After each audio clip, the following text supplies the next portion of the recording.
If your goal is to own a dental practice that not only survives, but thrives and prospers, then it's going to be really valuable to understand how to attract patients, what are the different steps it takes. So let's get into all of that.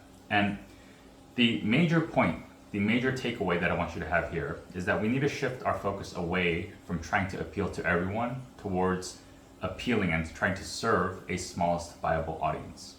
So many people, many dental practices, many dental owners try to do the work of becoming the best for everyone, the best for their local community, the best for a 5-mile radius, so on and so forth. But the problem with being the best for this diverse group of people is that this diverse group of people have very different beliefs about what is good and bad, each of the individual people in that diverse group. So when we do the work of trying to serve these many different beliefs, we end up having to accommodate for everyone and therefore compromise on a lot of the things that each individual might have found meaningful. So what we end up with is something that is very mediocre, boring, and bland. And so when that happens, we aren't able to get all the benefits of becoming exceptional and very meaningful to a smaller group of people. And when that happens, when we show up as a commodity because we're average, boring, and bland, then we aren't able to charge price premiums. We get a very unhealthy mix of random people coming into the door, very stressful situations, people not accepting case treatments, people unaligned with your vision of how they should be engaging with dentistry, and so on and so forth. Whereas on the other hand, if we start to shun the masses and instead choose a smallest, very specific group of people to serve deeply, and this is not just a small group of people, it's the smallest viable, meaning it's small enough that they share similar beliefs and worldviews about what is good and bad. Therefore, we are able to align with those beliefs and create a deeper resonance. But it's also viable, meaning it's large enough to support you. So that when you can create meaningful experiences with these people, now you have a platform for you to provide such exceptional value that they are happy to come and drive from longer places, happy to pay you more of a premium, happier in the office, so there's going to be more staff and patient satisfaction, and all of these benefits that come. Not to mention the number of people who will actually show up and visit your practice because you are more meaningful to them. So let's take a look at the actual process of identifying these smallest viable audience members and show you how you can start to leverage this idea. So the first thing is actually going to be to start with the change that you want people to make. What are the decisions that you want them to make? Do we want to change them from someone who is not visiting the dentist to someone who is visiting the dentist, or change them from someone who is looking for a way to improve the confidence of their children to someone who is choosing braces or orthodontics? What is that decision that you want more of, that you want more people to make? That is going to be critical, because at the end of the day, if we choose a small viable audience, but we aren't clear with what decision we want them to make, it's not going to benefit you in the end, and you aren't going to be able to effectively serve those people in a measurable, consistent, and predictable way. So what does that change? It might be as simple as visiting the dentist. It might be as simple as getting a dental exam versus from not getting one to getting one, or from someone who is feeling very insecure about their looks to someone who is feeling confident. What is that change you want people to make? When you identify that, the next step is to think of at least 3 people who would want that change. 3 real people who want that change. Because from those 3 people, what we can do is start to extract patterns in their beliefs, and we can start to develop an understanding of what type of worldview would want this change, and we can start serving that worldview, which is simply belief systems and different beliefs that they have.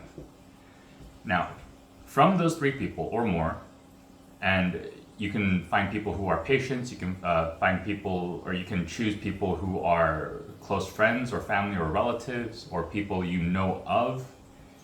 And when you identify those people, the next step is to identify what are the different core beliefs that they share. And these core beliefs are beliefs that revolve around decisions in dentistry. So it's beliefs like, what do they value? What do they identify as? What do they believe is a good decision? What do they fear? All these things impact their ultimate decision making around dentistry. So therefore, you can say, all right, these are the beliefs, the core beliefs that we need to really align with in order to get these types of people to create the change or to accept the change. So remember, we started with the change. We found 3 or more people who are very inclined to align with that change. And from those people, we've extracted a pattern of beliefs that those 3 or more people share. And so what we're essentially doing is we're figuring out a worldview that we're going to serve. And the reason we go through these steps is that we don't want to take an approach where we are manufacturing or fabricating kind of like a football fantasy draft where we're just picking the best worldviews that we want to serve. We want to make sure that it's grounded in reality. So therefore, we start with real people.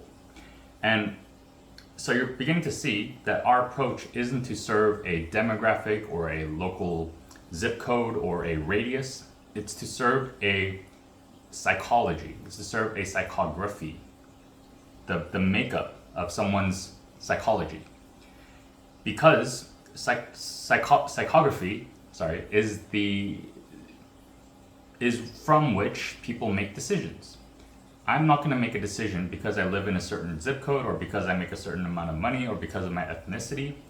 I'm way more likely to make a decision if it's something that's aligned with what my worldviews, with what I believe is good. If I believe it's a good decision, then I'm way more likely to make that decision regardless of my demographic attributes.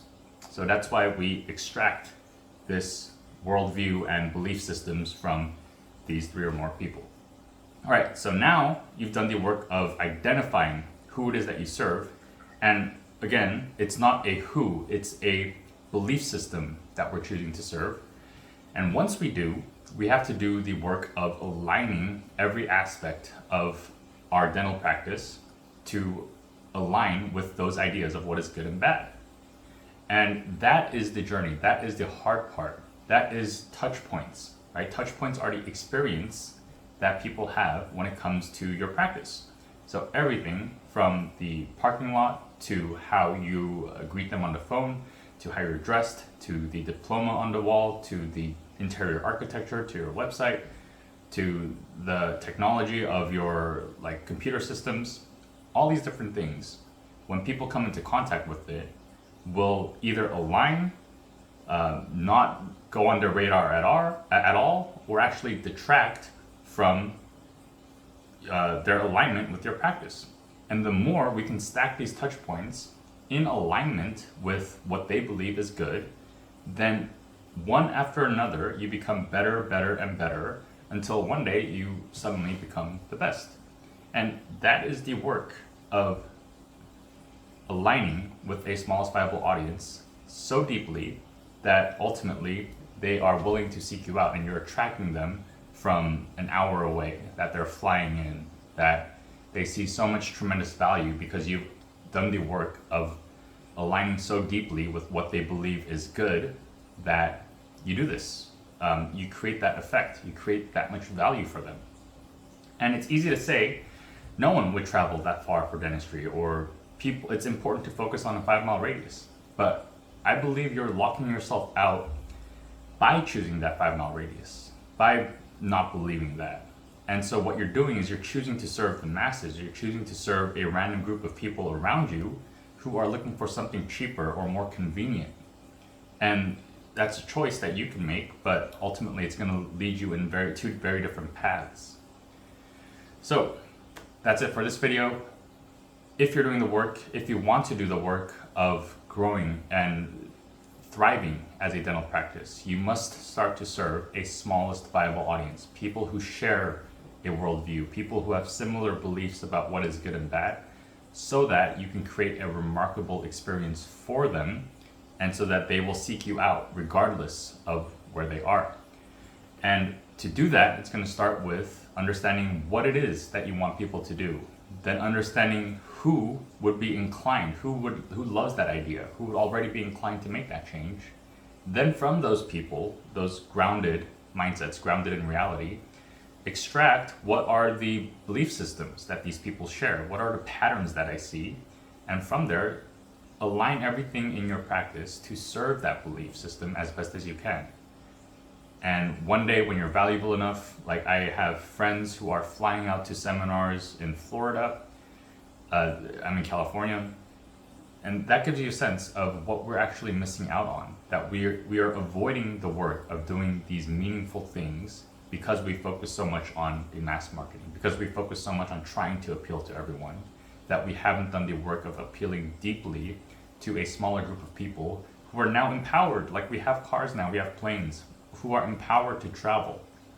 So let's stop focusing on a 5-mile radius. Let's stop focusing on being a little bit cheaper or being a little bit more convenient. Let's start doing the work of aligning very deeply with people.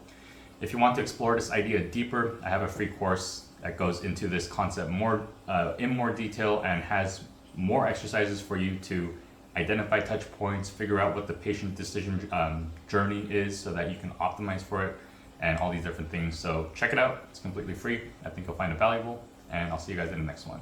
Thanks.